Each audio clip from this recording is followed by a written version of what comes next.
just wanted to thank you for coming here, and it's a great pleasure for me to be here. Thank you. So I was wondering, what do you think about the general Nordics and Baltics regions in terms of startups, entrepreneurships? I mean, I don't think you're here for the first time, so what are your thoughts on the region? You know, this is actually my first time in Helsinki. So I've spent a lot of time in other Scandinavian countries, but I'm really happy to be here for the first time. And just being here one day, just looking around the stage, looking at some of the other companies, I'm really impressed by the entrepreneurial energy and kind of the spirit I have here. I really feel like Helsinki may have some kinship with San Francisco, with the Bay Area. Maybe it's because there's fewer distractions here. You know, there's less other stuff to do than just work, than just build something great. So we're really looking forward to being here, to spending more time, to working with local developers and partners. We want the best designers and engineers in Scandinavia to help us build Evernote. Building on that, how do you think the market in the US in terms of talent acquisition differs from in the US and Europe? Because from what we know is that it's becoming very, very hard to recruit people in the US, but in Europe there's still a lot of talent, and people actually undervalue themselves a lot here. Well, so recruiting really talented people is very hard everywhere, because it might be easier to hire an average engineer in Europe, but we don't have any openings for average engineers, so we really only try to hire the best, and that's difficult everywhere. But it's easier for us than for a lot of companies, because almost everyone who comes to interview at Evernote wants to work there because they love Evernote, they want to build it, they want to help make it better. So I think companies like us is why it's so difficult for other companies to hire great people, because if I was running a bank or something and I was trying to hire engineers to make my internal software, I think it'd be very tough to compete with companies that people really love to work at. But we do hire all over the world. In Europe, in Asia, in the US, we're always looking for the best people, and the hardest people to find are really, really excellent designers and really excellent engineers, and hopefully someone who has both abilities together. Okay, great. In that regard, you mentioned the Evernote business. Can you expand on that a bit? What it's going to be? Because a lot of people are asking that. Everybody's hearing about it, but can you tell us a bit more of what exactly it's going to be, and how can a business use it? How can a business fall in love with it? Well, so 75% of our current users use Evernote at work. So they're already using it at work for work stuff. Our core customer is already the modern knowledge worker, right? It's someone who needs to balance out all of their professional information with their personal information and with family stuff all together. Like, our core user is someone who has who doesn't have big boundaries between work and personal life and someone together. So most of our users already use this at work. We have tens of millions of people that use Evernote at their jobs, but right now it's all unofficial. They all bring it in unofficially. So Evernote Business is really a way to improve the user experience at work, to make it much easier for you to share and collaborate with your coworkers, which right now is pretty difficult in Evernote, but that's getting a major redesign in the next couple of months. And it's a way for companies and administrators to actually be able to control that experience. So companies will be able to set up business notebooks and specify who has access to them and who owns them, and have a company ownership of business data, and then individuals can still have personal ownership of personal data. And we're launching that in December. Great, looking forward to that.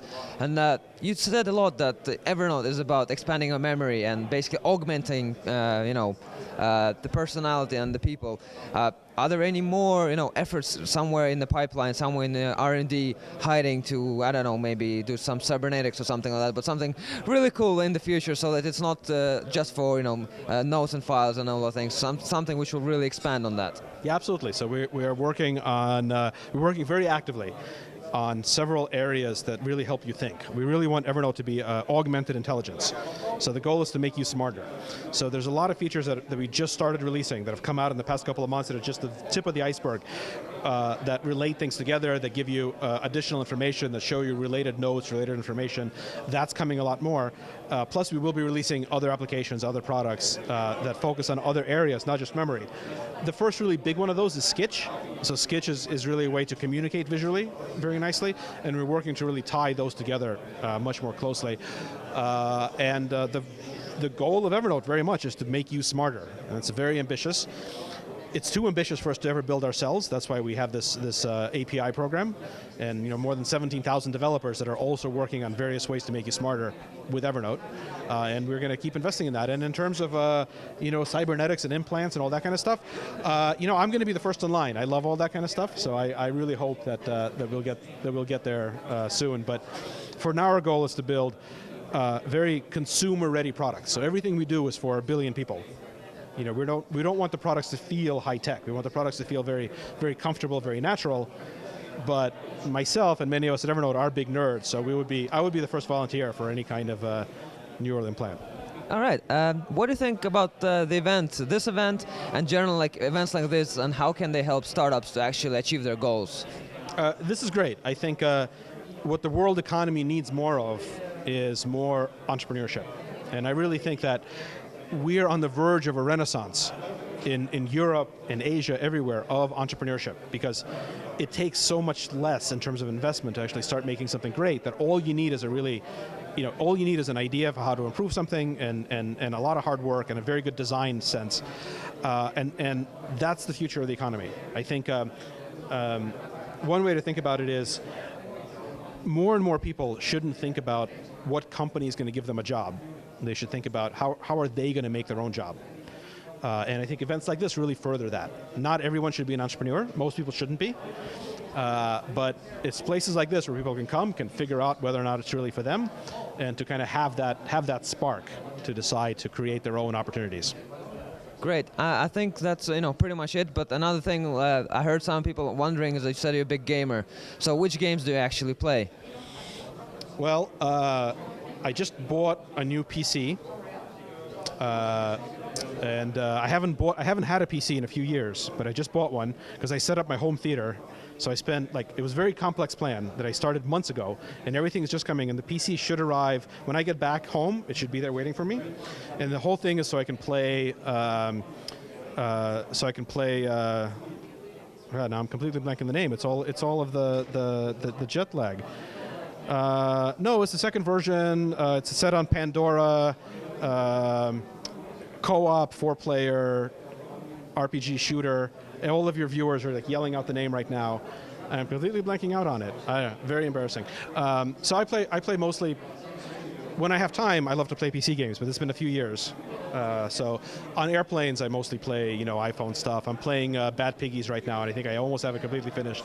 But that was just on one flight over here. I had about a 20-hour flight from San Francisco to here, so I got a lot of Bad Piggies play in. But the PC gaming is where I'm going to spend a few good weekends. Now I can't stop thinking about what the hell's the name of that game.